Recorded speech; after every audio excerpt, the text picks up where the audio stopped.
What's going on, guys? We're back. It is now day 27, or also known as main 15.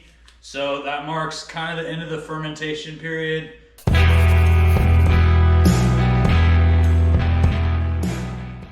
We could let this continue to ferment, but we don't want to have really dry sake, which pretty much just means higher alcohol content, lower finishing gravity. Typically like 0.987 is considered dry. So yeah, important thing with sake is knowing when to stop the ferment. If you let it continue to go, it will be dry. Most people don't like dry sake, dry wine. The sake right now is a really heavy banana flavor up front, and then it finishes off like candy. And I want to keep it that way.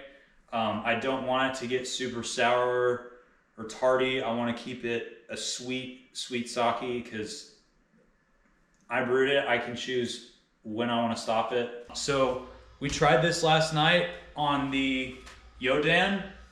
I love the flavor of it, so I'm gonna go ahead and lock it in and pasteurize it. So we're gonna go through that process of how to filter out your rice. This is from the first keg right here. That is all rice. We're gonna press this again and get all the liquid out of it. So with the sake, you cannot siphon it. If you watch my video from last year, you can watch me hand pump sake for 20 minutes. We are going to use this as our secondary filter, just to prevent anything that this first strainer does not catch. So we're just gonna put that over there like that. This is what I'm gonna use to press the sake rice, the mash, to kind of pull the water out of it.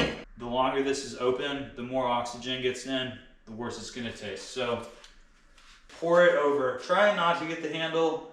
Like I said, this is all getting pasteurized, so any bacteria that it picks up from the handle is gonna be killed off and dropped out of suspension. So we're gonna just pour it. You're gonna get a lot of liquid at first, and just pour it on there, fill it up, and then silicone spatula works best, I think, because you can really kind of get the edges really good here. And for these first few liquidy parts, we're just gonna try to get the liquid out right now. You'll get a lot more rice as you go down the keg. And so an important note at this point, the consistency of the rice is sand grains. This is the center part of the rice that, you know, the fungus and bacteria have taken what they want and they've left us with almost like a bunch of pits. We're gonna go ahead and get this top piece and we're gonna push it on here like this.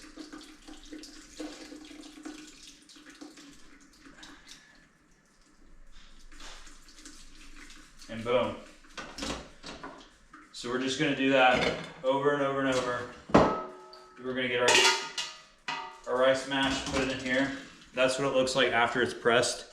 You can see it's just kind of a glob here.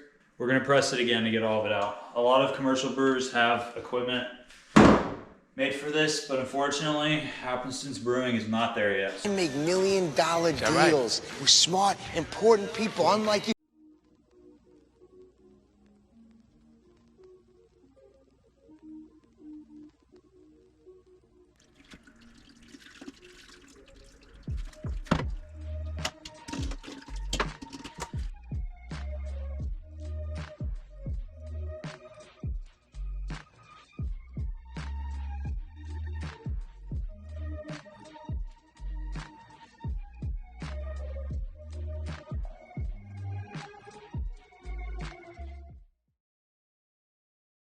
We're gonna go ahead and pasteurize this. Pasteurization, I'm sure y'all remember in science class, Louis Pasteur.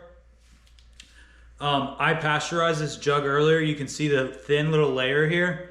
So that's the sake starting to separate. So a lot of people were like, man, this doesn't look like sake. Well, you gotta pasteurize it because when those microbes are fermenting and doing their thing, they're churning up all the solids, all the dregs. We've already heated this up, so what you want to do when you pasteurize is cool this down as quick as possible. It's not a huge deal.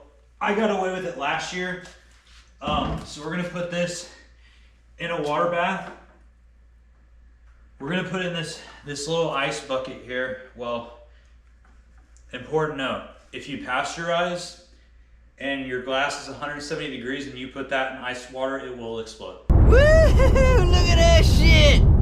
So let it cool down an hour, and then put it in your bucket. We've got our container here. We're gonna rinse it. Then we've got behind me a funnel.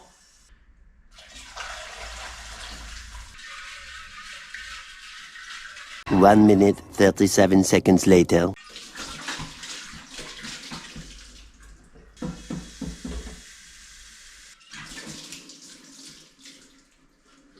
So this right here is the product before pasteurization, right? Obviously it's basically milk right now. It's still really good. I see you're drinking 1%. Is that because you think you're fat? First thing, dump whatever water's left in there out. Okay, funnel. Then we're gonna get our liquid, which we have close to 8 quarts in this one. And we're gonna pour it in.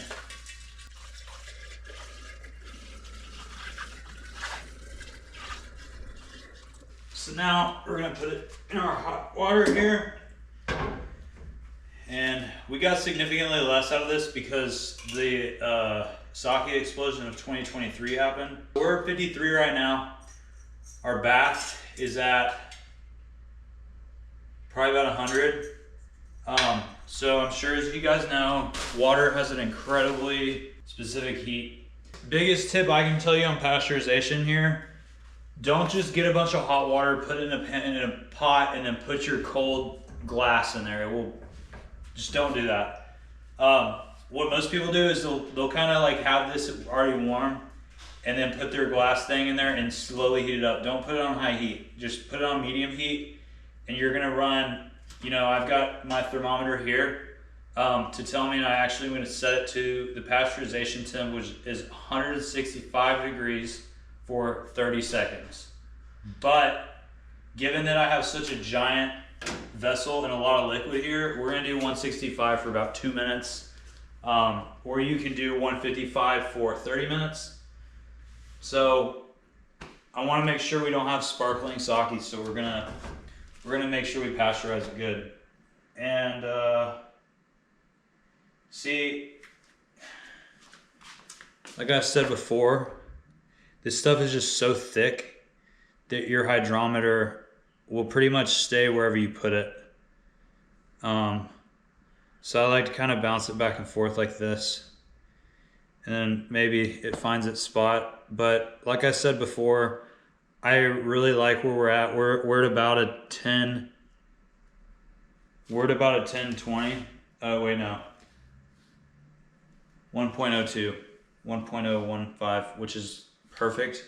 We're gonna lock it in. Now we're gonna go and press it. But in the meantime, we've got our Bentonite clay here, which we are going to be using as a clarifier. It's traditionally what's used in sake due to just how it works. So your soil particles, which is what this is, it's basically purified dirt, has a negative charge. So all of your positively charged particles in here, your calciums, magnesium, everything, all the floating stuff that you saw in there that makes it look cloudy right here, will all grab onto these negative charge to neutralize the ionic charge here, and then drops out. You add this 2 teaspoons per half cup of water, and it gets very soupy. You're gonna let it sit in the fridge and hydrate for at least 12 hours. I'm gonna do 24. And then you're gonna add like literally like half a teaspoon of this to 5 gallons or so.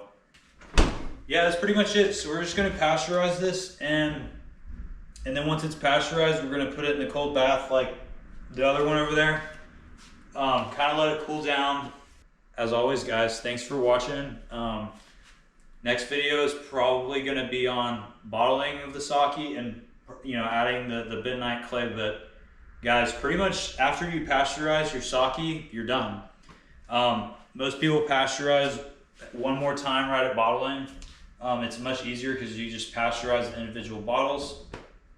So yeah, that's all I got for you guys. Make sure that you stay hydrated out there, and we'll see you next time.